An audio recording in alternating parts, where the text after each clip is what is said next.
ಎಲ್ಲರಿಗೂ ನಮಸ್ಕಾರ. ಸಂವೇದ ಈ ಕ್ಲಾಸ್ ಕಲಿಕಾ ಕಾರ್ಯಕ್ರಮಕ್ಕೆ ತಮಗೆಲ್ಲರಿಗೂ ಆದರದ ಸ್ವಾಗತ. ಎಲ್ಲ 9ನೇ ತರಗತಿಯ ಮಕ್ಕಳೂ ಗಣಿತ ತರಗತಿಗಳಿಗಾಗಿ ಕಾದು ಕುಳಿತಿದ್ದೀರಾ ಅಲ್ಲ ಮಕ್ಕಳ? ಹಾಗೇನೆ ಇವತ್ತಿನ ಅಧ್ಯಾಯ ಯಾವುದು ಅಂತ ಕೂಡ ನಿಮಗೆ ನೆನಪಿದೆ ಅಲ್ವಾ? ಯಾವುದದು? 11ನೇ ಅಧ್ಯಾಯ. ಹೌದು ಮಿಸ್, ಇದು 3ನೇ ಕಂತು ಅಂತ ಈಗಾಗಲೇ ನೆನಪು ಮಾಡ್ಕೊಳ್ತಾ ಇದ್ದೀರಾ. ಸರಿಯಾಗಿ ಯೋಚನೆ ಮಾಡ್ತಿದ್ದೀರಾ ಮಕ್ಕಳ? ಇದು 11ನೇ ಅಧ್ಯಾಯದ 3ನೇ ಕಂತು. ಹಾಗೆ ಪಾಠ ಯಾವ ಪಠ್ಯ ಭಾಗದಲ್ಲಿದೆ ಅನ್ನೋದು ಕೂಡ ನಿಮಗೆ ಗೊತ್ತಿದೆ. ಪಾಠ ನಿಮ್ಮ ಪಠ್ಯ ಪುಸ್ತಕದ 2ನೇ ಭಾಗದಲ್ಲಿದೆ. ಪಾಠದ ಹೆಸರು ಕೂಡ ನಿಮಗೆ ನೆನಪಿದೆ. ಯಾವುದಂದ್ರೆ ಸಮಾಂತರ ಚತುರ್ಭುಜಗಳು ಮತ್ತು ತ್ರಿಭುಜಗಳ ವಿಸ್ತೀರ್ಣಗಳು. ಎಂಥ ಅದ್ಭುತವಾದ ಪಾಠ ಅಲ್ವಾ ಮಕ್ಕಳ? ಇದರ ಪುಟ ಸಂಖ್ಯೆ ಈಗಾಗಲೇ ನಿಮಗೆ ಗೊತ್ತಿದೆ, 42ರಿಂದ 57 ತನಕ ಇದೆ ಅಲ್ವಾ ಮಕ್ಕಳ? ಎಲ್ಲರೂ ಹಿಂದಿನ ತರಗತಿಯ ಎಲ್ಲ ಚಟುವಟಿಕೆಗಳನ್ನು ಮಾಡಿಕೊಂಡು ತಯಾರಾಗಿದ್ದೀರಾ ಅಂತ ಅಂದ್ಕೊಂಡಿದ್ದೀನಿ. ಹಾಗಾದರೆ ಪಾಠ ಪ್ರಾರಂಭ ಮಾಡೋಣವಾ? ಈಗಾಗಲೇ ಈ ಪಾಠದ 2 ಅವಧಿಗಳು ಮುಗಿದಿದೆ. ಅವಧಿ 1 ಮತ್ತು 2ರಲ್ಲಿ ಏನೇನು ಕಲ್ತಿದ್ವೋ ಅದನ್ನು ಒಂದು ಸಣ್ಣ ರಿವಿಷನ್ ಮಾಡ್ಕೊಂಡು ಬಂದ್ಬಿಡೋಣ. ಮೊದಲನೇದಾಗಿ ನಾವೇನು ಕಲ್ತಿದ್ವಿ ಅಂದರೆ, ಒಂದೇ ಪಾದ ಮತ್ತು ಒಂದೇ ಜೊತೆ ಸಮಾಂತರ ರೇಖೆಗಳ ನಡುವೆ ಇರುವಂತಹ ಸಮಾಂತರ ಚತುರ್ಭುಜಗಳ ವಿಸ್ತೀರ್ಣ ಯಾವಾಗಲೂ ಸಮ ಇರುತ್ತೆ ಅಂತ ಕಲ್ತಿದ್ವಿ ಅಲ್ವಾ? ಆಮೇಲೆ ಏನು ಕಲ್ತ್ವಿ?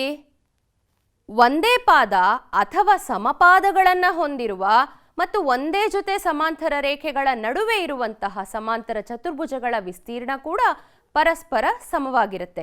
ಅಂದರೆ ಒಂದೇ ಪಾದ ಇದ್ರೂ ಸಮವಾಗಿರುತ್ತೆ, ಅಥವಾ ಸಮಪಾದ ಅಳತೆ ಸಮ ಇರುವಂತಹ ಪಾದಗಳನ್ನು ಹೊಂದಿದ್ರೂ ಕೂಡ ಆ ಸಮಾಂತರ ಚತುರ್ಭುಜಗಳ ವಿಸ್ತೀರ್ಣ ಸಮವಾಗಿರುತ್ತೆ ಅಂತ ಕಲ್ತ್ಕೊಂಡ್ವಿ. ಹಾಗೆ ಮಕ್ಕಳ, ತ್ರಿಭುಜದ ಬಗ್ಗೆನೂ ಕಲ್ತ್ವಿ ನಾವು. ಏನು ಕಲ್ತ್ವಿ? ಒಂದು ತ್ರಿಕೋನ ಮತ್ತು ಒಂದು ಸಮಾಂತರ ಚತುರ್ಭುಜಗಳು ಒಂದೇ ಪಾದದ ಮೇಲಿದ್ರೆ ಮತ್ತೆ ಒಂದೇ ಜೊತೆ ಸಮಾಂತರ ರೇಖೆಗಳ ನಡುವೆ ಇದ್ರೆ ಅಂತಹ ತ್ರಿಕೋನಗಳ ವಿಸ್ತೀರ್ಣ ಸಮಾಂತರ ಚತುರ್ಭುಜದ ವಿಸ್ತೀರ್ಣದ ಅರ್ಧದಷ್ಟಿರುತ್ತೆ ಅನ್ನೋದನ್ನು ಕಲ್ತ್ವಿ. ಅಂದರೆ ಸಮಾಂತರ ಚತುರ್ಭುಜ ಎಷ್ಟಿರುತ್ತೋ ಅದರ ಎಕ್ಸಾಕ್ಟ್ಲಿ ಅರ್ಧದಷ್ಟು ವಿಸ್ತೀರ್ಣವನ್ನು ಸಮಪಾದ ಹೊಂದಿರುವಂತಹ ತ್ರಿಭುಜ ಕೂಡ ಹೊಂದಿರುತ್ತೆ ಅನ್ನೋದನ್ನು ಕಲ್ತಿದ್ವಿ. ಇದಕ್ಕಾಗಿ ಚಟುವಟಿಕೆಗಳನ್ನು ಕೂಡ ಮಾಡಿದ್ದೀವಿ, ಅರ್ಥ ಮಾಡ್ಕೊಂಡಿದ್ದೀವಿ. ಹಾಗೆ ನೀವು ಕೂಡ ಸಾಧನೆ ಮಾಡಿದ್ದೀರಾ ಅಂತ ಅನ್ಕೋತೀನಿ. ಆದರೆ ಮಕ್ಕಳ, ನಾನೊಂದು ವಿಶೇಷವಾದ ಲೆಕ್ಕವನ್ನು ನಿಮಗೆ ಮನೆ ಕೆಲಸಕ್ಕಾಗಿ ಅಥವಾ ಯೋಚನೆ ಮಾಡಿ ಅಂತ ಹೇಳ್ಬಿಟ್ಟು ಕೊಟ್ಟಿದ್ದೆ ಅಲ್ವಾ? ಯಾವುದದು ಲೆಕ್ಕ? ಹೌದು, ಆ ಕೃಷಿಕಳ ಲೆಕ್ಕವನ್ನು ಕೊಟ್ಟಿದ್ದೆ. ಇದಕ್ಕೆ ಸರಿ ಹೊಂದೋ ರೀತಿ ಚಿತ್ರವನ್ನು ಕೂಡ ನಾನು ಕೊಟ್ಟಿದ್ದೆ ಅಲ್ವಾ? ನೋಡಿ, ಆ ಕೃಷಿಕಳು ಏನು ಮಾಡಿದಾಳೆ, ತನ್ನ ಹತ್ರ ಇದ್ದಂತಹ ಹೊಲವನ್ನು, ಅಂದರೆ ಸಮಾಂತರ ಚತುರ್ಭುಜದ ಆಕಾರದಲ್ಲಿ ಏನಿತ್ತು ಆ ಹೊಲನ ಈ ರೀತಿ ವಿಭಾಗ ಮಾಡಿಬಿಟ್ಟು ಅದರಲ್ಲಿ ಗೋಧಿ ಮತ್ತು ಕಾಳನ್ನು ಬಿತ್ತಬೇಕು, ಆದರೆ ಸಮವಾಗಿ ಬಿತ್ತಬೇಕು ಅಂತ ಹೊರಟಿದ್ದಾಳೆ. ಹೇಗೆ ಅಂತ ಯೋಚನೆ ಮಾಡಿ ಅಂತ ನಿಮ್ಗೆ ಹೇಳಿದ್ದೆ. ಸುಮಾರು ಮಕ್ಕಳು ಉತ್ತರ ಮಾಡಿಕೊಂಡು ಕಾಯ್ತಾ ಇದ್ದೀರಾ ಅಂತ ಅನ್ಕೋತೀನಿ. ಉತ್ತರ ಏನು ಅಂತ ಒಂದ್ಸಲಿ ನೋಡೋಣ ಮಕ್ಕಳ. ಚಿತ್ರವನ್ನು ಗಮನಿಸಿ. ಇಲ್ಲಿ ಸಮಾಂತರ ಚತುರ್ಭುಜ ABCD ಮತ್ತು ಅದರ ಮೇಲಿರುವಂತಹ ಇನ್ನೊಂದು ತ್ರಿಭುಜ APB ಎರಡು ಸಾಮಾನ್ಯ ಪಾದ AB ಮೇಲಿದೆ. ಹಾಗಾಗಿ ಚತುರ್ಭುಜದ ವಿಸ್ತೀರ್ಣ ಎಷ್ಟಿರುತ್ತೋ ಅದರ ಅರ್ಧದಷ್ಟು ತ್ರಿಭುಜದ ವಿಸ್ತೀರ್ಣ ಆಗಬೇಕು. ಅದನ್ನೇ ನಾನು ವಾಕ್ಯ ರೂಪದಲ್ಲಿ ಬರೆದಿದ್ದೀನಿ. ಆ ಮಧ್ಯ ಇರುವಂಥ ತ್ರಿಭುಜದ ವಿಸ್ತೀರ್ಣ ಸಮಾಂತರ ಚತುರ್ಭುಜದ ಅರ್ಧ ಇದೆ ಅಂತ ಆದರೆ ಇನ್ನು ಉಳಿದಿದ್ದ ಭಾಗ ಇರುತ್ತಲ್ಲ ಅದು ಇನ್ನು ಅರ್ಧ ಆಗಬೇಕು ತಾನೆ. ಹಾಗಾಗಿ ಆ ಮಧ್ಯ ಕೆಂಪು ಕಲರಲ್ಲಿ ಕಾಣಿಸ್ತಾ ಇರೋಂಥ ತ್ರಿಭುಜದ ವಿಸ್ತೀರ್ಣ ಎಷ್ಟಿರುತ್ತೋ ಅಷ್ಟೇ ವಿಸ್ತೀರ್ಣ ಇನ್ನು 2 ಭಾಗಗಳು ಕೂಡ ಹೊಂದಿರುತ್ತೆ. ಹಾಗಾಗಿ ಏನಾಗುತ್ತೆ ಮಕ್ಕಳ, ಅವಳು ಚಾಯ್ಸ್ ತಗೊಂಡು ಎಲ್ಲಿ ಬೇಕಾದರೂ ಗೋಧಿ ಹಾಕ್ಬೋದು, ಎಲ್ಲಿ ಬೇಕಾದರೂ ಕಾಳು ಹಾಕ್ಬೋದು. ಗಮನಿಸಿ, ABPಯ ವಿಸ್ತೀರ್ಣ ಅಂದರೆ ಕೆಂಪು ಬಣ್ಣದಲ್ಲಿ ಕಾಣ್ತಾ ಇರುವಂತಹ ತ್ರಿಭುಜದ ವಿಸ್ತೀರ್ಣ ಇನ್ನೆರಡು ಅಕ್ಕಪಕ್ಕ ಇರುವಂತಹ ತ್ರಿಭುಜದ ವಿಸ್ತೀರ್ಣದ ಮೊತ್ತಕ್ಕೆ ಸಮ ಆಗಿರುತ್ತೆ. ಹಾಗಾಗಿ ಅವಳು ಏನು ಮಾಡ್ಬೋದು ಅಂದರೆ, ಮಧ್ಯಭಾಗದಲ್ಲಿ ಗೋಧಿ ಹಾಕಿದ್ರೆ ಇನ್ನೆರಡು ಭಾಗದಲ್ಲಿ ಕಾಳುಗಳನ್ನು ಹಾಕ್ಬೋದು ಅಲ್ವಾ? ಅಥವಾ ವೈಸ್ ವರ್ಸ, ಮಧ್ಯಭಾಗಕ್ಕೆ ಕಾಳು ಹಾಕಿ ಆ ಕಡೆ ಈ ಕಡೆ ಗೋಧಿಯನ್ನು ಬೇಕಾದರೂ ಬಿತ್ಬೋದು. ಚೆನ್ನಾಗಿದೆ ಅಲ್ವಾ ಮಕ್ಕಳ ಈ ಲೆಕ್ಕ? ಈ ಲೆಕ್ಕನ ನೀವು ಕೂಡ ಪ್ರಯತ್ನ ಮಾಡಿದ್ದೀರಾ ಅಂತ ನಾನು ಅನ್ಕೋತೀನಿ ಅಲ್ವಾ? ಹಾಗಾದರೆ ಇವತ್ತಿನ ತರಗತಿಗೆ ಮುಂದುವರಿಯೋಣ. ಇದೇ ರೀತಿಯ ಇನ್ನು ಹೆಚ್ಚು ಲೆಕ್ಕಗಳನ್ನು ಈ ತರಗತಿಯಲ್ಲಿ ನೋಡ್ತೀವಿ. ತಯಾರಾಗಿದ್ದೀರಾ ಅಲ್ಲ ಮಕ್ಕಳ? ನೋಡಿ ಸ್ಟೇಟ್ಮೆಂಟ್ ತಗೊಂಡಿದ್ದೀನಿ. ಒಂದೇ ಪಾದದ ಮೇಲಿರುವ ಹಾಗೂ ಒಂದೇ ಜೊತೆ ಸಮಾಂತರ ರೇಖೆಗಳ ನಡುವೆ ಇರುವ ತ್ರಿಕೋನಗಳ ವಿಸ್ತೀರ್ಣಗಳು ಪರಸ್ಪರ ಸಮವಾಗಿರುತ್ತೆ. ಮೊದಲನೇ ಕ್ಲಾಸಲ್ಲಿ ಬರೀ ಸಮಾಂತರ ಚತುರ್ಭುಜ ತಗೊಂಡ್ವಿ. ಎರಡನೇ ಕ್ಲಾಸಲ್ಲಿ ಸಮಾಂತರ ಚತುರ್ಭುಜ ಮತ್ತು ತ್ರಿಕೋನವನ್ನು ಒಟ್ಟೊಟ್ಟಿಗೆ ತಗೊಂಡ್ವಿ. ಆದರೆ ಮೂರನೇ ತರಗತಿಯಲ್ಲಿ ಏನು ಮಾಡ್ತಾ ಇದ್ದೀವಿ, ಬರೀ ತ್ರಿಕೋನಗಳ ವಿಸ್ತೀರ್ಣಗಳ ಬಗ್ಗೆ ಕಲಿತಾ ಇದ್ದೀವಿ. ಕಲಿಯೋಣ ಅಲ್ಲ? ನೋಡಿ, ಸಮಾಂತರ ಸರಳ ರೇಖೆ ತಗೊಂಡಿದ್ದೀನಿ. ಸಮಾಂತರ ಸರಳ ರೇಖೆಗಳಿಗೆ ಎಂ ಮತ್ತು ಎನ್ ಅಂತ ಹೆಸರಿಸ್ಕೊಳ್ತಾ ಇದ್ದೀನಿ. ಬರ್ಕೊಂಡೆ. ಎಂ ಸಮಾಂತರ ಎನ್. ಒಂದು ತ್ರಿಭುಜವನ್ನು ತಗೊಳ್ಳೋಣ. ಎ ಬಿ ಸಿ ಅಂತ. ಬಿ ಸಿ ಪಾದ ಆಗಿದೆ. ಹಾಗೆ ಬಿ ಸಿ ಪಾದದ ಮೇಲೆ ಮತ್ತೊಂದು ತ್ರಿಭುಜ ತಗೊಂಡಿದ್ದೀನಿ, ಬಿ ಸಿ ಡಿ. ಈಗ ನಮ್ಮ ಸ್ಟೇಟ್ಮೆಂಟ್ ಪ್ರಕಾರ ಏನಾಗಬೇಕಂದ್ರೆ ಎ ಬಿ ಸಿ ತ್ರಿಭುಜದ ವಿಸ್ತೀರ್ಣ ಬಿ ಸಿ ಡಿ ತ್ರಿಭುಜದ ವಿಸ್ತೀರ್ಣಕ್ಕೆ ಸಮ ಆಗಿರಬೇಕು. ಈಗೇನು ಸ್ಟೇಟ್ಮೆಂಟ್ ಹೇಳಿದ್ವೋ ಅದನ್ನೇ ಪ್ರಮೇಯದ ರೂಪದಲ್ಲಿ ಸಾಧಿಸೋಣ ಮಕ್ಕಳ. ಅದೇ ಸ್ಟೇಟ್ಮೆಂಟು ಒಂದೇ ಪಾದದ ಮೇಲಿರುವ ಹಾಗೂ ಒಂದೇ ಜೊತೆ ಸಮಾಂತರ ರೇಖೆಗಳ ನಡುವೆ ಇರುವಂತಹ ತ್ರಿಕೋನಗಳ ವಿಸ್ತೀರ್ಣಗಳು ಪರಸ್ಪರ ಸಮವಾಗಿರುತ್ತೆ. ಚಿತ್ರ ಬರ್ಕೊಳ್ಳೋಣ. ತ್ರಿಭುಜ ಬರ್ಕೊಂಡೆ. ಎ ಬಿ ಸಿ ಅಂತ ಹೆಸರಿಸ್ಕೊಂಡಿದ್ದೀನಿ. ಮತ್ತೊಂದು ತ್ರಿಭುಜ ಬರ್ಕೊಂಡಿದ್ದೀನಿ. ಅದಕ್ಕೆ ಎ ಬಿ ಪಿ ಅಂತ ಹೆಸರಿಸ್ಕೊಂಡಿದ್ದೀನಿ. ಮೊದಲನೇದಾಗಿ ಇದರ ವಿಸ್ತೀರ್ಣ ಸಮ ಇದೆ ಅಂತ ನಾವು ಒಂದು ಸಣ್ಣ ಚಟುವಟಿಕೆ ಮೂಲಕ ಮಾಡ್ಕೊಂಡ್ಬಿಟ್ಟು ಆ ನಂತರ ತಾರ್ಕಿಕವಾಗಿ ಇದರ ಸಾಧನೆಯನ್ನು ಮಾಡೋಣಂತೆ. ರೆಡಿ ಇದ್ದೀರಾ ಅಲ್ಲ? ಚಟುವಟಿಕೆ ಮಾಡ್ಕೊಂಬರೋಣ ಮಕ್ಕಳೇ. ಎರಡು ಸಮಾಂತರ ಸರಳ ರೇಖೆಗಳ ನಡುವೆ ಎರಡು ತ್ರಿಭುಜ ಬರೆದಿದ್ದೀವಿ. ಪಾದ ಎ ಬಿ ಮೇಲಿದೆ ಅಲ್ವಾ? ಈಗ ನಾವು ಗ್ರಾಫ್ ಹಾಳೆ ಮೇಲೆ ಬರ್ಕೊಂಡಿರೋ ಉದ್ದೇಶ ಏನಪ್ಪ? ವಿಸ್ತೀರ್ಣವನ್ನು ಲೆಕ್ಕ ಹಾಕ್ಬಿಡಕ್ಕೆ. ಲೆಕ್ಕ ಹಾಕಿ ನೋಡೋಣವಾ? ನೋಡಿ ಮಕ್ಕಳ, ಎ ಬಿ ಸಿ ತ್ರಿಭುಜದ ವಿಸ್ತೀರ್ಣವನ್ನು ನಾನು ಒಂದೊಂದೇ ಚೌಕವನ್ನು ಅಳತೆ ಮಾಡ್ತಾ ಹೋದರೆ 60 ಸೆಂಟಿಮೀಟರ್ ಸ್ಕ್ವೇರ್ ಅಳತೆ ಸಿಕ್ಕಿದೆ ನನಗೆ. ಹಾಗೆ ಅದೇ ಪಾದ ಎ ಬಿ ಮೇಲೆ ರಚಿಸ್ಕೊಂಡಿರೋಂಥ ಇನ್ನೊಂದು ತ್ರಿಭುಜ ಎ ಬಿ ಡಿಯ ವಿಸ್ತೀರ್ಣವನ್ನು ಎಣಿಸ್ಕೋತಾ ಹೋದರೆ ನನಗೆ 60 ಚೌಕಗಳು ಸಿಕ್ಕಿದೆ. ಅಂದರೆ ಏನರ್ಥ? ಎ ಬಿ ಡಿಯ ವಿಸ್ತೀರ್ಣ ಕೂಡ 60 ಸೆಂಟಿಮೀಟರ್ ಸ್ಕ್ವೇರ್ ಇದೆ. ನೋಡಿ, ಈ ಎರಡೂ ತ್ರಿಭುಜಗಳ ವಿಸ್ತೀರ್ಣ ಸಮ ಆಗಿದೆ. ಯಾಕೆ ಸಮ? ಇವು ಒಂದೇ ಪಾದದ ಮೇಲಿದೆ, ಹಾಗೆ ಒಂದೇ ಜೊತೆ ಸಮಾಂತರ ಸರಳ ರೇಖೆಗಳ ನಡುವೆ ಇದೆ. ಈ ಚಟುವಟಿಕೆನ ಕೂಡ ನೀವು ಮನೆಯಲ್ಲಿ ಗ್ರಾಫ್ ಹಾಳೆ ಉಪಯೋಗಿಸಿ ಮಾಡಿ ನೋಡಿ. ಮಾಡ್ತೀರಾ ಅಲ್ವಾ? ಚಟುವಟಿಕೆ ಮಾಡ್ಕೊಂಡು ಬಂದ್ವಿ. ಈಗ ತಾರ್ಕಿಕವಾಗಿ ಸಾಧನೆ ಮಾಡಬೇಕು. ಈಗಾಗಲೇ ಚಿತ್ರದ ಅರ್ಧ ಭಾಗ ಬರ್ಕೊಂಡ್ಬಿಟ್ಟಿದ್ದೀವಿ. ಒಂದು ತ್ರಿಭುಜ ಎ ಬಿ ಸಿ, ಮತ್ತೊಂದು ತ್ರಿಭುಜ ಎ ಬಿ ಪಿಗಳು ಎ ಬಿ ಪಾದದ ಮೇಲಿದೆ. ಹಾಗೆ ಒಂದೇ ಜೊತೆ ಸಮಾಂತರ ರೇಖೆಗಳ ನಡುವೆ ಕೂಡ ಇದೆ. ಈಗ ದತ್ತವನ್ನು ಬರ್ಕೊಳ್ಳೋಣ ಮಕ್ಕಳ. ಆ ಸಮಾಂತರ ಸರಳ ರೇಖೆಗಳಿಗೆ ಎ ಬಿ ಮತ್ತು ಡಿ ಕ್ಯೂ ಅಂತ ಹೆಸರಿಸ್ಕೊಳ್ಳೋಣ. ಈಗ ಚಿತ್ರದಲ್ಲಿ ಏನು ಕಾಣಿಸುತ್ತೋ ಅದನ್ನು ದತ್ತ ಅಂತ ಬರ್ಕೊಂಡ್ಬಿಡೋಣ. ಸೊ ಬರೆಯೋಣ. ದತ್ತ ಅಂದರೆ ಏನು ಕೊಟ್ಟಿದ್ದಾರೋ ಅದನ್ನು ಅಂತ, ಅಥವಾ ನನಗೆ ಈ ಒಂದು ಸ್ಟೇಟ್ಮೆಂಟ್ ಓದಿದಾಗ ಚಿತ್ರ ನೋಡಿದಾಗ ಏನು ಅರ್ಥ ಆಗುತ್ತೋ ಅದನ್ನು ಬರೆಯುವಂಥದ್ದು. ಸೊ ದತ್ತ ಬರೆಯೋಣ ಮಕ್ಕಳ. ಏನಿದೆ ಇಲ್ಲಿ? ಎರಡು ತ್ರಿಭುಜಗಳು, ಒಂದು ಎ ಬಿ ಸಿ ತ್ರಿಭುಜ, ಮತ್ತೊಂದು ಎ ಬಿ ಪಿ ತ್ರಿಭುಜಗಳು. ಒಂದೇ ಪಾದ ಎ ಬಿ ಮೇಲಿದೆ ಮತ್ತು ಒಂದೇ ಜೊತೆ ಸಮಾಂತರ ರೇಖೆಗಳು ಎ ಬಿ ಮತ್ತು ಡಿ ಕ್ಯೂಗಳ ನಡುವೆ ಇದೆ. ಇಷ್ಟೇ ದತ್ತ. ಈಗ ನಾನು ಏನನ್ನು ಸಾಧಿಸಬೇಕೋ ಅದನ್ನು ಸಾಧನೀಯ ಅಂತ ಬರ್ಕೊಳ್ತೀನಿ. ಸಾಧನೀಯ ಬರೆಯೋಣ. ಈಗಾಗಲೇ ನಿಮಗೆ ಪರಿಚಯ ಆಗಿದೆ. ವಿಸ್ತೀರ್ಣ ಆಫ್ ಎ ಬಿ ಸಿ ತ್ರಿಭುಜದ ವಿಸ್ತೀರ್ಣ ಎ ಬಿ ಪಿ ತ್ರಿಭುಜದ ವಿಸ್ತೀರ್ಣಕ್ಕೆ ಸಮ ಆಗಿದೆ ಅಂತ ನಾನು ಸಾಧಿಸಬೇಕು ಅಲ್ವಾ ಮಕ್ಕಳ? ನೋಡಿ, ನಾನು ಏನು ಮಾಡ್ತಾ ಇದ್ದೀನಿ ಅಂತ ರಚನೆ ಮಾಡುವಾಗ ಬಿ ಕ್ಯೂ ಎಳ್ಕೊಂಡೆ. ಹೇಗೆ ಎಳ್ಕೊಂಡೆ ಅಂದರೆ ಎ ಪಿಗೆ ಸಮಾಂತರವಾಗಿ ಎಳ್ಕೊಂಡಿದ್ದೀನಿ. ಅದೇ ಥರ ಎ ಡಿ ಎಳ್ಕೊಂಡಿದ್ದೀನಿ. ಅದು ಕೂಡ ಬಿ ಸಿಗೆ ಸಮಾಂತರವಾಗಿ ಎಳ್ಕೊಳ್ತಾ ಇದ್ದೀನಿ. ಅದನ್ನು ಬರೆದಿದ್ದೀನಿ. ದತ್ತ ಬರೆದಿದ್ದೀವಿ, ಸಾಧನೀಯ ಬರೆದಿದ್ದೀವಿ, ರಚನೆಯನ್ನೂ ಮಾಡ್ಕೊಂಡ್ವಿ. ಈಗ ಸಾಧನೆ ಮಾಡ್ಕೊಳ್ಳೋ ಸಮಯ. ಈಗಾಗಲೇ ಹೇಳಿದೆ ನಾನು. ಈ ಚಿತ್ರ ಗಮನಿಸಿ ಮಕ್ಕಳ. ಎರಡು ಸಮಾಂತರ ಚತುರ್ಭುಜಗಳು ಒಂದೇ ಪಾದದ ಮೇಲಿರೋದು ಕಾಣಿಸ್ತಾ ಇದೆ. ಅಂದರೆ ಏನರ್ಥ? ಅವೆರಡು ವಿಸ್ತೀರ್ಣದಲ್ಲಿ ಸಮ ಇರಬೇಕು ಅಂತ ತಾನೆ. ಹಾಗಾದರೆ ಒಂದು ಕಡೆಯಿಂದ ನಾವು ಸಾಧನೆ ಮಾಡ್ಕೋತಾ ಹೋಗ್ಬಿಡೋಣ. ಮೊದಲನೇದು ಏನು ಮಾಡ್ತಾ ಇದ್ದೀವಿ? ಎ ಪಿಗೆ ಬಿ ಕ್ಯೂ ಸಮಾಂತರ ಇದೆ, ಅದನ್ನು ಬರ್ಕೊಂಡ್ವಿ. ಹಾಗೆ ನಮಗೆ ಗೊತ್ತಿದೆ ಎ ಬಿಗೆ ಪಿ ಕ್ಯೂ ಸಮಾಂತರ ಅಂತ. ಹಾಗಾಗಿ ಏನಾಗಬೇಕು, ಎ ಬಿ ಕ್ಯೂ ಪಿ ಒಂದು ಸಮಾಂತರ ಚತುರ್ಭುಜ. ಈಗ ಹಸಿರು ಬಣ್ಣದಲ್ಲಿ ಅದನ್ನು ತೋರಿಸಿದ್ದೀನಿ ನಾನು, ಅದೊಂದು ಸಮಾಂತರ ಚತುರ್ಭುಜ. ಹಾಗೆ ಗಮನಿಸಿ ಮಕ್ಕಳ, ಈ ಎ ಬಿ ಕ್ಯೂ ಪಿ ಏನಿದೆ ಈ ಸಮಾಂತರ ಚತುರ್ಭುಜದಲ್ಲಿ ಪಿ ಬಿ ಕರ್ಣ ಆಗಿರುತ್ತೆ. ನಿಮಗೆ ಗೊತ್ತಿದೆ ಕರ್ಣ ಏನು ಮಾಡುತ್ತೆ, ಸಮಾಂತರ ಚತುರ್ಭುಜವನ್ನು ಎರಡು ತ್ರಿಭುಜವಾಗಿ ವಿಭಾಗಿಸುತ್ತೆ. ಆ ಎರಡೂ ತ್ರಿಭುಜಗಳು ಅಂದರೆ ಈ ಚಿತ್ರದಲ್ಲಿ ಎ ಬಿ ಪಿ ಮತ್ತು ಬಿ ಪಿ ಕ್ಯೂಗಳು ಸಮವಿಸ್ತೀರ್ಣವನ್ನು ಹೊಂದಿದೆ ಅಲ್ವಾ. ಹಾಗೆ ನಾವೀಗಾಗಲೇ ಪ್ರಮೇಯವನ್ನು ಕಲ್ತ್ಕೊಂಡ್ಬಿಟ್ಟಿದ್ದೀವಿ. ಅಲ್ಲೇನಾಗತ್ತೆ ಅಂದರೆ ಸಮಾಂತರ ಚತುರ್ಭುಜ ಎ ಬಿ ಕ್ಯೂ ಪಿ ವಿಸ್ತೀರ್ಣ ಎಷ್ಟಿರುತ್ತೋ ಅದನ್ನು ಅರ್ಧ ಮಾಡಿದ್ರೆ ನಮಗೆ ಎ ಬಿ ಪಿಯ ವಿಸ್ತೀರ್ಣ ಸಿಗುತ್ತೆ. ಅದೇ ಥರ ಇನ್ನೊಂದು ಸಮಾಂತರ ಚತುರ್ಭುಜಕ್ಕೂ ಅನ್ವಯಿಸ್ಕೊಳ್ಳಿ. ಎ ಬಿ ಸಿ ಡಿ ಚತುರ್ಭುಜದಲ್ಲೂ ಕೂಡ ಎ ಸಿ ಕರ್ಣ ಆಗುತ್ತೆ. ಹಾಗಾಗಿ ಎ ಬಿ ಸಿ ಡಿ ಚತುರ್ಭುಜದ ವಿಸ್ತೀರ್ಣದ ಅರ್ಧದಷ್ಟನ್ನು ತಗೊಂಡ್ರೆ ನಮಗೆ ಎ ಬಿ ಸಿ ತ್ರಿಭುಜದ ವಿಸ್ತೀರ್ಣ ಬರುತ್ತೆ.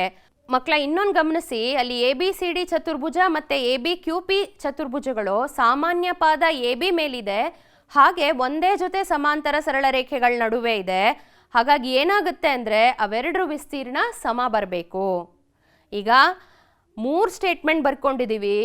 ಸ್ಟೇಟ್ಮೆಂಟ್ 1, 2, 3 ಮೂರನ್ನೂ ಗಮನಿಸಿ ನೋಡಿ. ಅಲ್ಲಿ 2 ಸಮಾಂತರ ಚತುರ್ಭುಜಗಳ ವಿಸ್ತೀರ್ಣ ಸಮ, ಹಾಗೆ ಅವುಗಳ ಅರ್ಧಗಳು ಕೂಡ ಸಮ ಆಗಬೇಕು. ಅರ್ಧಗಳು ಕೂಡ ಸಮ ಆಗೋದ್ರಿಂದ ಎ ಬಿ ಪಿ ತ್ರಿಭುಜದ ವಿಸ್ತೀರ್ಣ ಎ ಬಿ ಸಿ ತ್ರಿಭುಜದ ವಿಸ್ತೀರ್ಣಕ್ಕೆ ಸಮ ಆಗಬೇಕು. ಅಂದರೆ ನಾವು ಏನನ್ನು ಸಾಧಿಸಬೇಕಾಗಿತ್ತೋ ಅದನ್ನು ಸಾಧನೆ ಮಾಡಿದ್ದು ಆಗಿದೆ. ಮುಂದಿನ ಕಾನ್ಸೆಪ್ಟ್ಗೆ ಹೋಗೋಣ. ನೋಡಿ, ಈಗ ನಾವೇನು ಮಾಡಿದ್ವಿ, ಒಂದೇ ಪಾದದ ಮೇಲೆ ತಗೊಂಡ್ವಿ. ಆದರೆ ಈಗ ಏನು ಅರ್ಥ ಮಾಡ್ಕೋತಾ ಇದ್ದೀವಿ ಅಂದರೆ ಸಮಪಾದದ ಮೇಲಿರುವ ಹಾಗೂ ಒಂದೇ ಜೊತೆ ಸಮಾಂತರ ರೇಖೆಗಳ ನಡುವೆ ಇರುವ ತ್ರಿಕೋನಗಳ ವಿಸ್ತೀರ್ಣಗಳೂ ಕೂಡ ಪರಸ್ಪರ ಸಮ ಆಗಿರುತ್ತೆ ಅಂತ. ಚಿತ್ರ ಬರೆಯೋಣ. ಸಮಾಂತರ ಸರಳ ರೇಖೆಗಳು ತಗೊಂಡೆ, ಒಂದು ಎ ಬಿ ಸಿ ತ್ರಿಭುಜ ತಗೊಂಡಿದ್ದೀನಿ, ಮತ್ತೊಂದು ತ್ರಿಭುಜ ತಗೊಂಡಿದ್ದೀನಿ ಇ ಎಫ್ ಜಿ. ಇದರಲ್ಲಿ ವಿಶೇಷ ಅಂದರೆ ಬಿ ಸಿ ಎಫ್ ಜಿಗೆ ಸಮ ಆಗಿದ್ದರೆ ಎ ಬಿ ಸಿ ತ್ರಿಭುಜದ ವಿಸ್ತೀರ್ಣ ಇ ಎಫ್ ಜಿ ತ್ರಿಭುಜದ ವಿಸ್ತೀರ್ಣಕ್ಕೆ ಸಮ ಆಗಿರುತ್ತೆ. ವಿಶೇಷ ಅಂದರೆ ಇದು ಸಮಪಾದ B C is equal to F G ಆಗಿದೆ. ಇನ್ನೊಂದು ಇದರದೇ ಒಂದು ಅನುಪ್ರಮೇಯಕ್ಕೆ ಹೋಗೋಣ. ಒಂದೇ ಪಾದ ಮತ್ತು ಸಮಪಾದಗಳನ್ನು ಹೊಂದಿದ್ದು ವಿಸ್ತೀರ್ಣ ಸಮ ಆಗೋಗಿದ್ರೆ, ಅಂದರೆ ಈಗಾಗಲೇ ನಮಗೆ ಗೊತ್ತು ಈ ತ್ರಿಭುಜಗಳ ವಿಸ್ತೀರ್ಣ ಸಮ ಅಂತ, ಆಗ ಅವುಗಳ ಎತ್ತರ ಇರುತ್ತಲ್ಲ ಮಕ್ಕಳ, ಅದು ಸಮ ಅಂತ. ಚಿತ್ರ ರೂಪದಲ್ಲಿ ಕಲ್ತ್ಕೊಳ್ಳೋಣ. ನೋಡಿ, ಸಮಾಂತರ ಸರಳ ರೇಖೆಗಳು ತಗೊಂಡಿದ್ದೀನಿ, ಒಂದು ತ್ರಿಭುಜ ಎ ಬಿ ಡಿ ಅನ್ನು ತಗೊಂಡಿದ್ದೀನಿ, ಹಾಗೆ ಮತ್ತೊಂದು ತ್ರಿಭುಜ ಎ ಬಿ ಸಿ ಅನ್ನು ತಗೊಂಡಿದ್ದೀನಿ. ಗಮನಿಸಿ ಮಕ್ಕಳ, ಇದು ಒಂದೇ ಪಾದ ಎ ಬಿ ಮೇಲಿದೆ. ನಮಗೆ ತಿಳಿದಿರೋದು ವಿಷಯ ಏನಂದರೆ ಎ ಬಿ ಸಿ ತ್ರಿಭುಜದ ವಿಸ್ತೀರ್ಣ ಎ ಬಿ ಡಿ ತ್ರಿಭುಜದ ವಿಸ್ತೀರ್ಣಕ್ಕೆ ಸಮ ಆಗಿದೆ ಅಂತ ನಮಗೆ ಗೊತ್ತಿದೆ. ಈಗ ಇದಕ್ಕೆ ಎತ್ತರಗಳನ್ನು ಎಳ್ಕೊಳ್ಳೋಣ. ನೋಡಿ, ಎರಡೂ ತ್ರಿಭುಜದ ಎತ್ತರ ಒಂದೇ ಆಗಿದೆ. ಹಾಗಾಗಿ ನಾವು ಅರ್ಥ ಮಾಡ್ಕೋಬೇಕಾಗಿರೋದು ಅನುರೂಪ ಎತ್ತರಗಳು ಸಮ ಆಗಿರುತ್ತೆ ಯಾವಾಗ ಸಾಮಾನ್ಯ ಪಾದವನ್ನು ಹೊಂದಿದ್ದಾಗ. ಹಾಗಾದರೆ ಸಮಪಾದ ತಗೊಂಡ್ರೆ ಅದಕ್ಕೂ ಕೂಡ ಚಿತ್ರರೂಪದಲ್ಲಿ ಕಲ್ತ್ಕೊಳ್ಳೋಣ. ಎ ಬಿ ಸಿ ತ್ರಿಭುಜ ತಗೊಂಡಿದ್ದೀನಿ, ಮತ್ತೊಂದು ತ್ರಿಭುಜ ತಗೊಂಡಿದ್ದೀನಿ ಎಂ ಎಲ್ ಎನ್. ನಮಗೀಗಾಗಲೇ ಕಂಡೀಷನ್ ಗೊತ್ತು, ಈ ಎರಡೂ ತ್ರಿಭುಜಗಳ ವಿಸ್ತೀರ್ಣ ಸಮ ಇದೆ, ಹಾಗೆ ಇವು ಸಮಪಾದವನ್ನು ಹೊಂದಿದೆ. ಅಂದರೆ ಎ ಬಿ ಎಂ ಎಲ್ಗೆ ಅಥವಾ ಎಲ್ ಎಂಗೆ ಸಮ ಆಗಿದೆ. ಎತ್ತರ ಬರ್ಕೊಳ್ಳೋಣ. ನೋಡಿ, ಎತ್ತರ ಕೂಡ ಸಮ ಆಗಿದೆ. ಇನ್ನೊಂದು ಪ್ರಮೇಯ ಕಲಿಯೋಣ. ಏನಿದೆ ಇದರ ಸ್ಟೇಟ್ಮೆಂಟ್ ನೋಡ್ಕೊಂಡ್ಬಿಡೋಣ.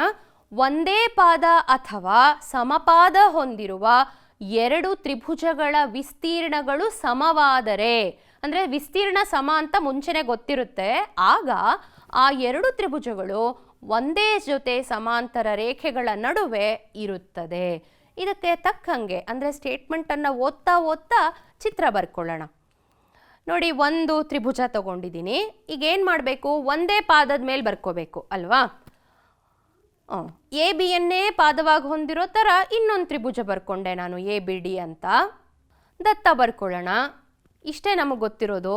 ಏನಂದರೆ ಎ ಬಿ ಸಿ ತ್ರಿಭುಜ ಮತ್ತು ಎ ಬಿ ಡಿ ತ್ರಿಭುಜಗಳು ಒಂದೇ ಪಾದ ಎ ಬಿ ಮೇಲಿದೆ. ಹಾಗೆ ಸ್ಟೇಟ್ಮೆಂಟಲ್ಲಿ ಗಮನಿಸಿ, ವಿಸ್ತೀರ್ಣಗಳು ಸಮ. ಸೊ ಅದನ್ನು ಬರ್ಕೋಬೇಕು.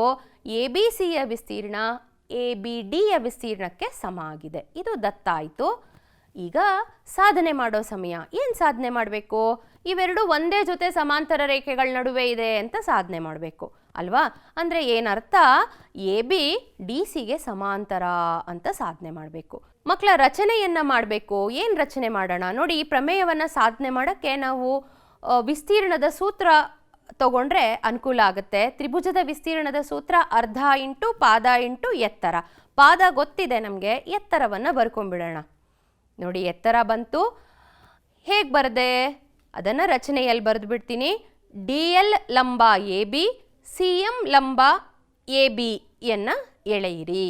ಸಾಧನೆ ಮಾಡೋಣ. ನಮಗೀಗಾಗಲೇ ಅರ್ಥ ಆಗಿಬಿಟ್ಟಿದೆ ಈ ಎರಡು ತ್ರಿಭುಜಗಳ ವಿಸ್ತೀರ್ಣ ಸಮ ಅಂತ. ಅದನ್ನು ಫಸ್ಟ್ ಸ್ಟೆಪ್ ಬರ್ಕೊಂಡೆ. ಎರಡನೇ ಸ್ಟೆಪ್ಪಲ್ಲಿ ಏನು ಮಾಡಿದ್ದೀನಿ? ಸೂತ್ರ ಬರೆದಿದ್ದೀನಿ. ಅರ್ಧ ಇಂಟು ಪಾದ ಇಂಟು ಎತ್ತರ. ಪಾದ AB into DL is equal to ಅರ್ಧ ಇಂಟು AB ಇಂಟು CM. ಆದರೆ ನೆಕ್ಸ್ಟ್ ಸ್ಟೆಪ್ಪಲ್ಲಿ ನಾನು ನೇರ ಏನು ಮಾಡಿಬಿಟ್ಟೆ? DL is equal to CM ಅಂದರೆ ಎತ್ತರಗಳು ಸಮ ಅಂತ ಬರದೇ ಬಿಟ್ಟೆ. ಹೆಂಗೆ ಬಂತಪ್ಪ ನೋಡಿ? ಎರಡು ಕಡೆನೂ ಅರ್ಧ ಅರ್ಧ ಕ್ಯಾನ್ಸಲ್ ಮಾಡಿದ್ದೀನಿ. AB ಕ್ಯಾನ್ಸಲ್ ಮಾಡಿದ್ದೀನಿ. ಕ್ಯಾನ್ಸಲ್ ಮಾಡಿ DL is equal to CM ಅಂತ ಬರೆದೆ. ಅಂದರೆ ಏನರ್ಥ? ಎತ್ತರಗಳು ಸಮ ಆಗಿದೆ. ಎತ್ತರ ಸಮ ಆಗಿದೆ ಅಂದರೆ ಇನ್ನೊಂದು ಅರ್ಥ ಏನು? ಆ ಎರಡೂ ರೇಖೆಗಳ ನಡುವಿನ ಅಂತರ ಸಮ ಆಗಿದೆ. ಎರಡೂ ರೇಖೆಗಳ ನಡುವಿನ ಅಂತರ ಸಮ ಆಗಿದೆ ಅಂದರೆ ಅರ್ಥ AB DCಗೆ ಸಮಾಂತರ ಆಗಿದೆ. ಎಷ್ಟು ಸುಲಭವಾಗಿ ನಾವು ಸೂತ್ರವನ್ನು ಉಪಯೋಗಿಸ್ಕೊಂಡು ಪ್ರಮೇಯದ ಸಾಧನೆಯನ್ನು ಮಾಡಿಬಿಟ್ವಿ. ಸ್ಟೇಟ್ಮೆಂಟ್ ಓದೋಣ. ತ್ರಿಭುಜದ ಮಧ್ಯರೇಖೆಯು ತ್ರಿಭುಜವನ್ನು ಎರಡು ಸಮನಾದ ವಿಸ್ತೀರ್ಣವಿರುವ ತ್ರಿಭುಜಗಳಾಗಿ ವಿಂಗಡಿಸುತ್ತದೆ ಎಂದು ಸಾಧಿಸಿ. ಚಿತ್ರ ಬರ್ಕೊಳ್ಳೋಣ. ABC ತ್ರಿಭುಜ ತಗೊಂಡಿದ್ದೀನಿ. D ಬಿಂದುವನ್ನು ಗುರುತಿಸಿದ್ದೀನಿ. ಏನು ವಿಶೇಷತೆ ಈ D ಬಿಂದುದು? ನೋಡಿ ಮಕ್ಕಳ, ಮಧ್ಯರೇಖೆ ಎಳಿಬೇಕು. ಮಧ್ಯರೇಖೆ ಅಂದರೆ ಏನು ಅಂತ ನೆನಪು ಮಾಡ್ಕೊಳ್ಳಿ. ಮಧ್ಯರೇಖೆ ಮೀಡಿಯನ್ ಅಂತ ಏನು ಕರಿತೀವಿ, ಇದು ಯಾವುದೇ ಒಂದು ಬಾಹುವಿನ ಮಧ್ಯಬಿಂದುವನ್ನು ಅಭಿಮುಖ ಶೃಂಗಕ್ಕೆ ಸೇರಿಸುವಂತಹ ರೇಖೆ ಆಗಿರುತ್ತೆ. ಅದನ್ನು ಮಧ್ಯರೇಖೆ ಮೀಡಿಯನ್ ಅಂತ ಕರಿತೀವಿ. ಇಲ್ಲಿ ನಾವು ಸಾಧನೆ ಮಾಡೋಕ್ಕೆ ಹೊರಟಿರೋದೇನೆಂದರೆ, ಈ ಮೀಡಿಯನ್ ಎಳೆದಾಗ ಆಯ್ತಲ್ಲ, ಆ ಕಡೆ ಒಂದು ಈ ಕಡೆ ಒಂದು ತ್ರಿಭುಜ, ಆ ಎರಡೂ ತ್ರಿಭುಜಗಳು ವಿಸ್ತೀರ್ಣದಲ್ಲಿ ಸಮ ಆಗಿದೆ ಅಂತ ತೋರಿಸ್ಬೇಕು. ಹೇಗೆ ತೋರಿಸೋದು ನೋಡಿ. ಪರಿಹಾರ ಮಾಡೋಣ. ತ್ರಿಭುಜ ABCಯಲ್ಲಿ AD ಮಧ್ಯರೇಖೆ. ಮಧ್ಯರೇಖೆ ಅಂದಿದ ತಕ್ಷಣ ಪಾದ ಎರಡು ಭಾಗ ಆಗಿದೆ.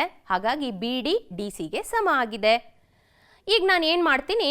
ಎತ್ತರವನ್ನು ಎಳ್ಕೊಂಡ್ಬಿಡ್ತೀನಿ. ಯಾಕೆ ಎತ್ತರ ಎಳಿತಾ ಇದ್ದೀನಿ? ಮತ್ತೆ ನಾನು ವಿಸ್ತೀರ್ಣದ ಸೂತ್ರವನ್ನು ಬಳಕೆ ಮಾಡ್ಕೋತಾ ಇದ್ದೀನಿ. ಅದಕ್ಕೆ ಎತ್ತರವನ್ನು ಎಳ್ಕೋತೀನಿ. ಹಾಗಾಗಿ ಏನು ಮಾಡೋಣ? ABD ತ್ರಿಭುಜದ ವಿಸ್ತೀರ್ಣ ಕಂಡುಹಿಡಿಬೇಕು ಅಂದರೆ ನೋಡಿ ಮಕ್ಕಳ, ಮೊದಲನೇ ಹಾಫಲ್ಲಿದೆ ABD. ಅದರ ವಿಸ್ತೀರ್ಣವನ್ನು ನಾನು ನೋಡ್ಕೋಬೇಕು ಅಂದರೆ ಅರ್ಧ ಇಂಟು ಪಾದ ಇಂಟು ಎತ್ತರ. ಪಾದ BD ಹಾಗೂ ಎತ್ತರ AN ಆಗುತ್ತೆ. ಆದರೆ BD DCಗೆ ಈಗಾಗಲೇ ಸಮ ಇದೆ. ಹಾಗೆ ಇನ್ನೊಂದು ತ್ರಿಭುಜದ ವಿಸ್ತೀರ್ಣ ಬರ್ಕೊಳ್ಳೋಣ. ADC ತ್ರಿಭುಜದ ವಿಸ್ತೀರ್ಣ, ಅದು ಅಷ್ಟೇ ಅರ್ಧ ಇಂಟು DC ಇಂಟು AN. ಇಲ್ಲೂ ಕೂಡ AN ಎತ್ತರ ಆಗಿದೆ. ನೋಡಿ ಮಕ್ಕಳ, ಆ ಎರಡೂ ಸಮ. ಯಾಕೆಂದರೆ BD DCಗೆ ಸಮ. ಹಾಗಾಗಿ ತ್ರಿಭುಜ ABDಯ ವಿಸ್ತೀರ್ಣ ADCಯ ವಿಸ್ತೀರ್ಣಕ್ಕೆ ಸಮ ಆಗಿದೆ. ಇದನ್ನು ಚಟುವಟಿಕೆ ಮೂಲಕ ಕೂಡ ಕಲ್ತ್ಕೊಂಬರೋಣ. ಮಕ್ಕಳೇ, ಇಲ್ಲಿ ನೋಡಿ, ತ್ರಿಭುಜಕ್ಕೆ ಮಧ್ಯರೇಖೆಯನ್ನು ಎಳೆದಾಗ ಈ ತ್ರಿಭುಜ ಎರಡು ಸಮವಿಸ್ತೀರ್ಣವುಳ್ಳ ತ್ರಿಭುಜಗಳಾಗಿ ವಿಂಗಡಣೆ ಆಗತ್ತೆ ಅಂತ ಹೇಳಕ್ಕೆ ಇಲ್ಲೊಂದು ಸಣ್ಣ ಚಟುವಟಿಕೆ. ಈಗ ಈ ತ್ರಿಭುಜಕ್ಕೆ ನಾವು ಒಂದು ಮಧ್ಯರೇಖೆಯನ್ನು ಎಳೆಯೋಣ. ನೋಡಿ, ಮಧ್ಯರೇಖೆಯನ್ನು ಎಳೆದಿದ್ದೀನಿ ಅಂದರೆ ಏನರ್ಥ? ಈ ಪಾದವನ್ನು ಇಬ್ಬಾಗ ಸಮಭಾಗವಾಗಿ ಮಾಡ್ಕೊಂಡಿದ್ದೀನಿ. ಈ ಎರಡು ತ್ರಿಭುಜಗಳ ವಿಸ್ತೀರ್ಣ ಸಮ ಇರುತ್ತೆ ಅಂತ ಸಾಧಿಸಬೇಕು. ಅದನ್ನು ಸಾಧಿಸ್ಲಿಕ್ಕೆ ಏನು ಮಾಡ್ತಾ ಇದ್ದೀನಿ ನಾನು? ಇದರ ಮೇಲೆ ಕೆಲವು ಕಟ್ಔಟ್ಸನ್ನು ಇಡ್ತಾ ಇದ್ದೀನಿ. ನೋಡಿ, ಈ ಎರಡೂ ತ್ರಿಭುಜಗಳನ್ನು ನಾನು ಏನು ಮಾಡಿದ್ದೀನಿ? ಒಂದು ಚತುರ್ಭುಜಕ್ಕೆ ಹೊಂದಿಕೊಳ್ಳೋ ರೀತಿ ಕತ್ತರಿಸ್ಕೊಂಡಿದ್ದೀನಿ. ಅಲ್ಲಿ ಏನು ನಿಯಮ ಮಾಡಿದ್ದೀನಿ ಅಂದರೆ, ಮತ್ತೆ ಇಲ್ಲೂ ಅರ್ಧ ಭಾಗಕ್ಕೆ ಸರಿಯಾಗಿ ಕತ್ತರಿಸಿದ್ದೀನಿ. ಇದನ್ನು ಕೂಡ ನೀವು ಮನೆಯಲ್ಲಿ ಪ್ರಯತ್ನ ಮಾಡ್ಬೋದು. ಈಗ ಇವುಗಳ ವಿಸ್ತೀರ್ಣ ಸಮ ಇದೆ ಅಂತ ಹೇಳಲಿಕ್ಕೆ ಒಂದು ಸಣ್ಣ ಜೋಡಣೆಯನ್ನು ಮಾಡೋಣಂತೆ. ಇಲ್ಲಿಗಾಗಲೇ ನಾನು ಸಮಾಂತರ ಚತುರ್ಭುಜವನ್ನು ಬರ್ಕೊಂಡಿದ್ದೀನಿ. ಈಗ ಒಂದು ಭಾಗವನ್ನು ಇದ್ರ ಮೇಲೆ ಜೋಡಿಸ್ತೀನಿ. ನೋಡಿ, ತ್ರಿಭುಜದ ಒಂದು ಭಾಗ ಈ ರೀತಿ ಕತ್ತರಿಸಿ ನಾನು ಜೋಡಿಸಿದ್ದೀನಿ. ಈಗ ಇನ್ನೊಂದು ಭಾಗ ಕೂಡ ಈ ಒಂದು ಚತುರ್ಭುಜದಲ್ಲಿ ಫಿಟ್ ಆದರೆ ನಾವು ಮಾಡಿದಂತಹ ಚಟುವಟಿಕೆ ಸರಿ ಇದೆ ಅಂತ. ನೋಡಿ ಮಕ್ಕಳ, ಆ ತ್ರಿಭುಜದ ಮತ್ತೊಂದು ಭಾಗ ಕೂಡ ಈ ಚತುರ್ಭುಜದಲ್ಲಿ ಸರಿ ಹೊಂದುತ್ತಾ ಇದೆ. ಅಂದರೆ ಏನರ್ಥ, ಆ ತ್ರಿಭುಜಕ್ಕೆ ನಾವು ಎಳೆದಂತಹ ಮಧ್ಯರೇಖೆಯಿಂದ ಉಂಟಾದಂತಹ ಈ ಎರಡೂ ತ್ರಿಭುಜಗಳು ಸಮ ವಿಸ್ತೀರ್ಣವನ್ನು ಹೊಂದಿದೆ ಅನ್ನೋದನ್ನು ಈ ಸಣ್ಣ ಕಟೌಟ್ ಚಟುವಟಿಕೆ ಮೂಲಕ ನಾವು ಕಲ್ತ್ಕೋಬಹುದು. ಚಟುವಟಿಕೆ ಚೆನ್ನಾಗಿತ್ತಲ್ಲ ಮಕ್ಕಳ? ಈಗ ನೋಡಿ, ಅದೇ ಮಧ್ಯರೇಖೆಗೆ ಸಂಬಂಧಪಟ್ಟಂಥ ಒಂದು ಸಣ್ಣ ಲೆಕ್ಕವನ್ನು ತಗೊಂಡಿದ್ದೀನಿ. ಲೆಕ್ಕ ಓದ್ಬಿಡ್ತೀನಿ. ಚಿತ್ರದಲ್ಲಿ ABC-ಯಲ್ಲಿ ಮಧ್ಯರೇಖೆ ADಯ ಮೇಲಿನ ಮಧ್ಯಬಿಂದು E ಆದರೆ ABEಯ ವಿಸ್ತೀರ್ಣ ACEಯ ವಿಸ್ತೀರ್ಣಕ್ಕೆ ಸಮ ಎಂದು ಸಾಧಿಸಿ. ಚಿತ್ರ ಬರ್ಕೊಳ್ಳೋಣ. ABC ತ್ರಿಭುಜ ತಗೊಂಡಿದ್ದೀನಿ, AD ಮಧ್ಯರೇಖೆ ಎಳೆದೆ. ನನಗೇನು ಗೊತ್ತೋ ಅದನ್ನು ಬರೆದು ಬಿಡ್ತೀನಿ. ಏನು ಗೊತ್ತು ನನಗೆ? ಈ ABC ತ್ರಿಭುಜದಲ್ಲಿ AD ಮಧ್ಯರೇಖೆ ಆಗಿರೋದ್ರಿಂದ BD DCಗೆ ಸಮ ಅಂತ ನನಗೆ ಗೊತ್ತು ಈಗಾಗಲೇ. ಅಷ್ಟೇ ಅಲ್ಲ, ಆ ಎರಡು ತ್ರಿಭುಜಗಳು ಏನಾಗಿದೆ ಅದರ ವಿಸ್ತೀರ್ಣ ಕೂಡ ಸಮ ಅಂತ ಗೊತ್ತು. ಅದನ್ನು ಬರಿತಾ ಇದ್ದೀನಿ. ABDಯ ವಿಸ್ತೀರ್ಣ ADCಯ ವಿಸ್ತೀರ್ಣಕ್ಕೆ ಸಮ ಆಗಿದೆ ಅಂತ ಬರೆದೆ. ಈಗೇನು ಮಾಡಬೇಕು? ಕಾರಣ ಬರಿಬೇಕು. ಕಾರಣವನ್ನು ಕೂಡ ಬರೆದಿದ್ದೀವಿ. ಹಿಂದಿನ ಪ್ರಮೇಯದಿಂದ ನಾವು ಕಲ್ತಿರೋದು ಮಧ್ಯರೇಖೆ ತ್ರಿಭುಜವನ್ನು ಎರಡು ಸಮನಾದ ವಿಸ್ತೀರ್ಣವಿರುವ ತ್ರಿಭುಜಗಳಾಗಿ ವಿಂಗಡಿಸುತ್ತೆ ಅಂತ ಕಲ್ತಿದ್ದೀವಿ. ಅದನ್ನು ಬರೆದ್ಬಿಟ್ವಿ. ಈಗ ಲೆಕ್ಕದ ಮುಂದಿನ ಭಾಗಕ್ಕೆ ಹೋಗಿದ್ದೀನಿ. ಮಧ್ಯರೇಖೆ ADಯ ಮಧ್ಯಬಿಂದು Eಯನ್ನು ಗುರುತಿಸ್ಕೊಂಡಿದ್ದೀನಿ. ಹಾಗೆ ನಾನು Eಯನ್ನು Bಗೆ ಮತ್ತು Cಗೆ ಸೇರಿಸಿದಾಗ ಈ ರೀತಿ ತ್ರಿಭುಜಗಳು ಉಂಟಾಗಿದೆ. ತ್ರಿಭುಜ BECಯಲ್ಲಿ ಅಂದರೆ ಕೆಳಗಡೆ ನಿಮಗೆ ಹಸಿರು ಬಣ್ಣದಲ್ಲಿ ಕಾಣಿಸ್ತಾ ಇರುವಂಥ ತ್ರಿಭುಜ ಮಾತ್ರ ಗಮನಿಸಿ ಮಕ್ಕಳ. ಅಲ್ಲಿ ಕೂಡ ED ಮಧ್ಯರೇಖೆ ಅಲ್ವಾ? AD ಮಧ್ಯರೇಖೆ ಆಗಿರೋದ್ರಿಂದ ಅದ್ರ ಭಾಗ ಆಗಿರುವಂಥ ED ಕೂಡ ಮಧ್ಯರೇಖೆನೇ. ಹಾಗಾಗಿ ಏನಾಗುತ್ತೆ, ಅಲ್ಲೂ ಕೂಡ ಆ ಎರಡು ತ್ರಿಭುಜಗಳು ಏನು ಉಂಟಾಗಿದೆ ಅವು ಸಮ ಆಗಬೇಕು. ಹಾಗಾಗಿ BDEಯ ವಿಸ್ತೀರ್ಣ DCEಯ ವಿಸ್ತೀರ್ಣಕ್ಕೆ ಸಮ ಆಗಬೇಕು. ನೋಡಿ ಏನಾಯಿತು, ಆ ದೊಡ್ಡ ತ್ರಿಭುಜದಲ್ಲಿ ಈ ಸಣ್ಣ ಸಣ್ಣ ಹಸಿರು ತ್ರಿಭುಜಗಳನ್ನು ಕಳೆದುಬಿಟ್ರೆ ಆ ಎರಡೂ ತ್ರಿಭುಜ ಸಮ ಆಗಲೇಬೇಕಲ್ವಾ? ಸಮಾನಾಂಶಗಳಿಂದ ಸಮಾನಾಂಶವನ್ನು ಕಳೀತಾ ಇದ್ದೀವಿ ನಾವು. ಸೊ ವ್ಯತ್ಯಾಸ ಕೂಡ ಸಮ ಆಗಬೇಕು.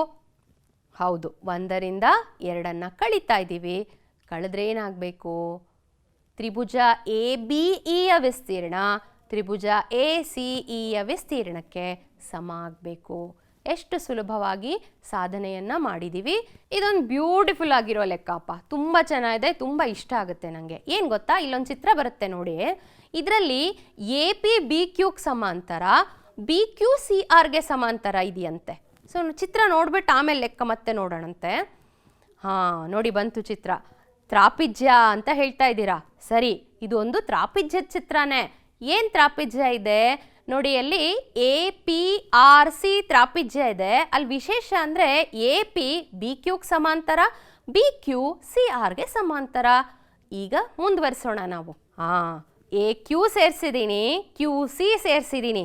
ಈ AQC ಅನ್ನೋದು ಒಂದು ತ್ರಿಭುಜವನ್ನು ಉಂಟು ಮಾಡ್ತಾ ಇದೆ. ಆ ತ್ರಿಭುಜ ಯಾವುದಕ್ಕೆ ಸಮ ಇರಬೇಕಂತೆ ನೋಡ್ಕೊಳ್ಳಿ.